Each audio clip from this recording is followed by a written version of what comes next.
I call this the Deadwood Tales. Tales from the Deadwood Tavern. The Deadwood is a tavern in Iowa City, and it's right downtown, close to the university. When I went there a lot in the 1980s, and it was popular with artists and intellectuals, gay people, English majors, people, grad students, people like that. Like the undergraduate jocks, they didn't really like it. I don't really believe that the most interesting people in Iowa City could be found in bars. I mean, maybe once in a while, but I think the most interesting people in any university town are busy, and they're rarely found in bars. They win grants and they write symphonies, books. They do groundbreaking research and start businesses and what you really find in bars are alcoholics and dreamers and wannabes. And so, of course, I was very fond of the Deadwood Tavern, where I met drunks, for the most part. People who love to drink beer and listen to rock and roll music played on a jukebox.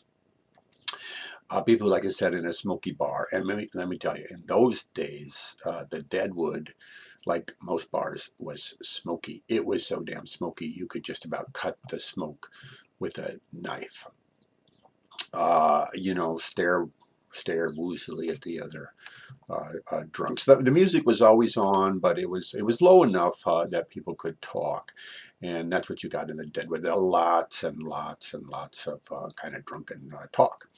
And people talked about history and politics and art and culture, the paradigm, the narrative. We were hard to please. We were very hard to please. Writers, movie stars, directors, musicians, we loved to ridicule them. And we would praise, the few that we found worthy. And of course, we denounced the DPs. That means dumb people, the dumb people, the DPs, people who didn't read books. At least they never read the books we read.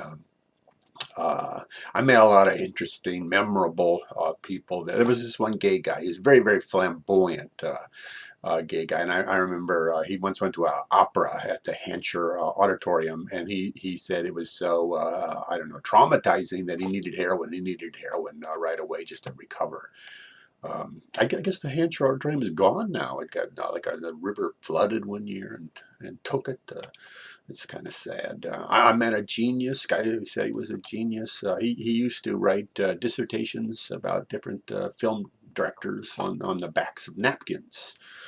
I remember one time, I remember hearing him talk about the color orange as used in like David Lean movies.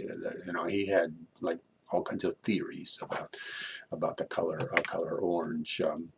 There's one guy who's claimed the leprechaun, missing a lot of teeth, kind of bald, and he was working, he told me, on a dissertation that had to do with a Rocky Horror Show and James Joyce. Apparently, in Finnegan's Wake, James Joyce said that Finnegan's Wake was going to contain like every book ever written in the history of literature, and he wanted to kind of prove that that was true by proving that every single word in the screenplay for the Rocky Horror Show was somewhere in Finnegan's Wake. I kind of doubt he ever got his PhD, but I remember hearing about that. There was an interesting guy who had Tourette's. And he would say these horrible words, like, dyke, or faggot, things, the N word, things like that. We just hear these loud, words popping out of him.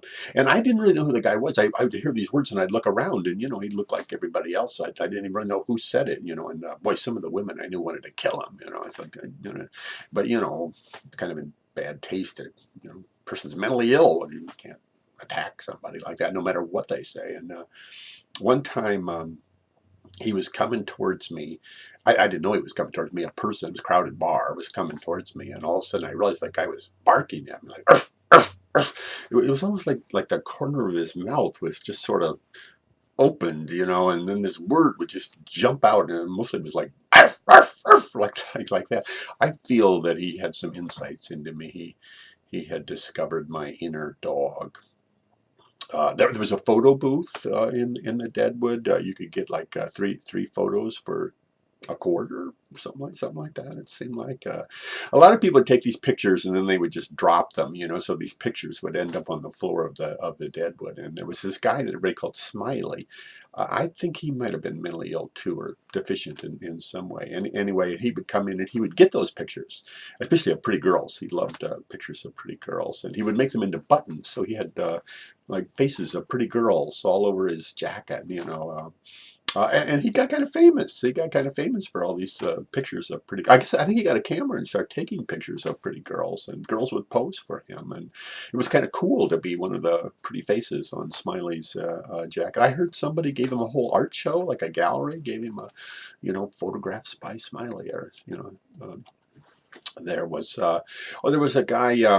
I used to call him No Teeth. I don't think he had any teeth, and he told me that he had just got out of prison. He would always tell people it was his birthday. No, like every weekend it was his birthday. He would tell somebody who didn't know him that it was his birthday, and just to try to get free drinks out of people. And he was good at bar bets. I remember he would tell people that he could quote an entire book of the Bible, and he'd make the bet, and then he always had a New Testament, like a little green New Testament in his back pocket, and he'd pull it out and he would open it up to the book of Philemon, which I had never heard of. But the book of Philemon is like 1 page long, but he had indeed memorized the entire book of Philemon, and he'd win beers with that. Some of the people that I met there actually became pretty darn successful when I think about it. There was a guy named Steve Higgins, and he worked for Saturday Night Live for years. And he's now a sidekick on The Tonight Show, the announcer on The Tonight Show. One of his brothers did really well in the world of television and comedy. I knew this guy named Andrew. He works for Will Ferrell. Runs a website called Funny or Die. Some people did quite well. I also met a lot of workshoppers, people associated with the poetry workshop and the short story workshop. And as far as I know, none of those guys really got famous. I like to think that maybe they're, still at the Deadwood, maybe sitting at the window seat, watching the passing parade and making snarky comments. You know what? I miss the Deadwood. I miss it like hell.